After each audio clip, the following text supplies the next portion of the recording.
Oh, hello there. I'm an old fuddy-duddy, and when I'm not working in my workshop, I like to pretend to smoke a pipe and to listen to my record player. But the only downside of that is I don't get to display the beautiful record sleeve with all these albums that were definitely released before I was born. Well, yeah, actually, well, maybe not. Anyway, so this week, I'm going to take these beautiful pieces of Spalted Beech and transform them into a record holder, so that when I'm here listening to my completely legitimate music, I can enjoy looking at my album artwork. So, let's get straight into it, shall we? So, as the man in the grey robe says, let's get into it. I decided for this project, just for the fun, I was going to do this entirely with hand tools. So, yeah, buckle up. The only electric used in this is the light bulb. So step one with these is to create myself one perfectly straight edge using my super sharp plane. God, I love it. With projects like this where you're flying with your pants, you just don't work stuff out. So I just have an example of a double album. I'm just feeling out where the balance point is, and then based off that, I just make up the dimensions I'm going to use. So here I use 210 wide, and I come in about 10 mil on the sides on the base. So I'm just working that out, seeing where I'm going to take the material out and trying to remove the more rotted wood. For those of you who don't know, Spalted beech is beech that has got a fungal infection, and it creates this beautiful variance in color and texture, and also those black lines. But it can get too rotted, so you have to try work around that. So here, just using my bench hook, I cut it to length, and again, a bench hook is a great tool. I will have a quickie video coming up next week showing how to make a new one, because this one is pretty much so bet. So again, the very end there was very rotted, so I cut that out.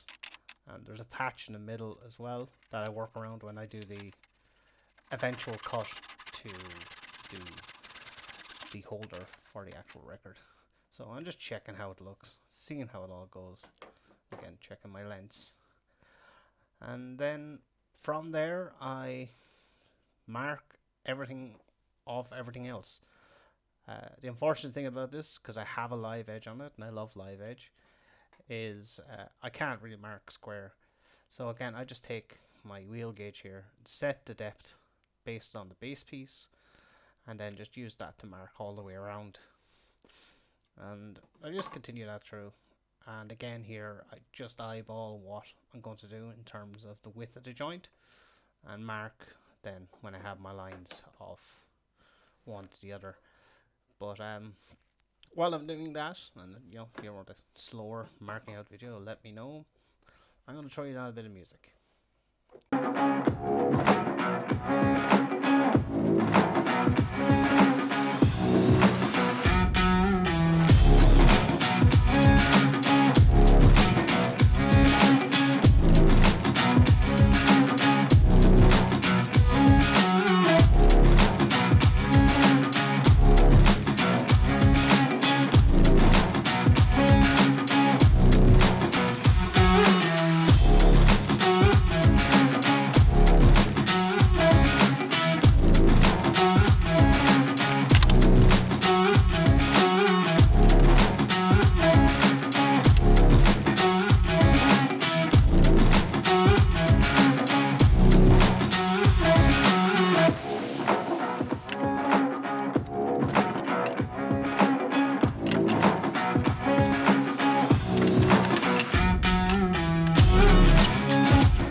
So hand tools only means it's time to get this baby out.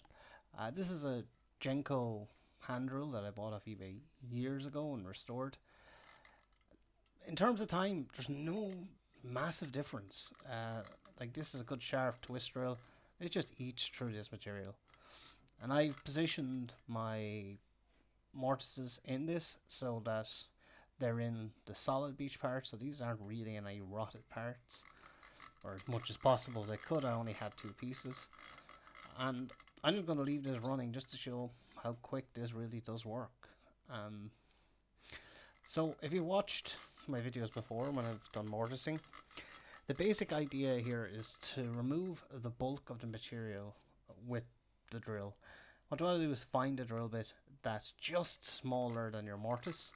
That allows you then to come along later on and cut everything to perfect size using your chisels, just removing what material is left after you've drilled it out. Now, with an electric drill, you can get a bit fancier. You can kind of set it up in your vise and kind of turn the drill sideways to break out those little tabs in between. But at the end of the day, it doesn't take much longer to take it out with the chisel. And you see there, that's my last cut. That was about 30 seconds. And it just eats through this material. So yeah, I just get out my chisels then and I start working towards my lines. You don't want to start in your knife line, because what you'll end up is bruising the material, which is very likely with spalting. So I just work slowly towards my lines, removing all that bulk, and then come in from the other side.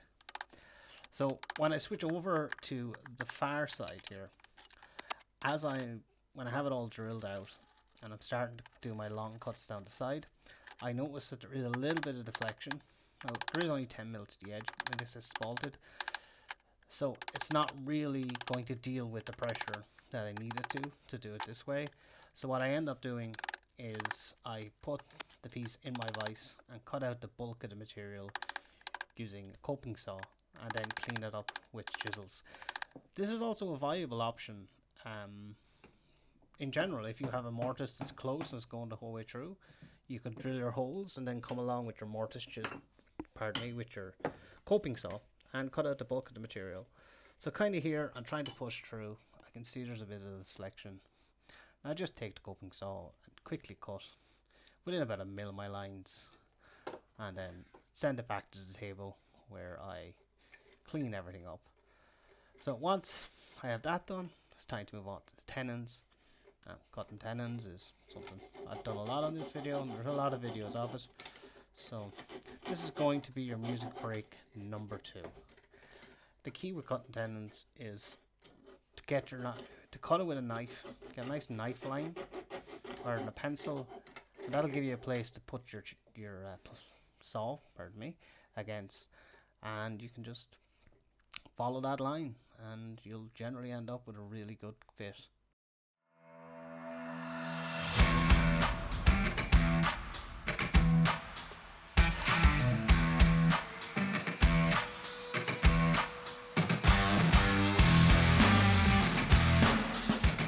So now it's time to do a dry fit. I've done a lot of fettling to these, and I went along and squared all the edges up using my wide chisel.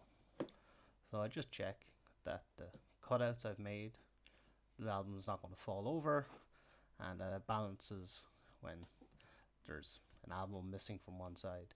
So now it's time to sand and oil. And unfortunately I missed the glory shot of the oil going on first. But you can see here, how much the oil makes a difference to the finish. I just love Spalted Beech. It looks absolutely brilliant. And yeah, that's it. It was a short video this week, but I was really happy with how it turned out. If you want to see more videos like this, like and subscribe. Otherwise, just enjoy the few glory shots and of course the obligatory bloopers.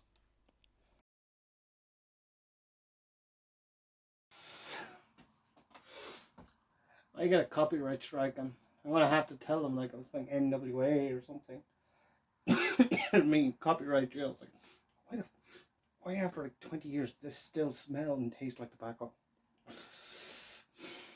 I'm gonna see myself in copyright jail. What did you do? I showed a titty.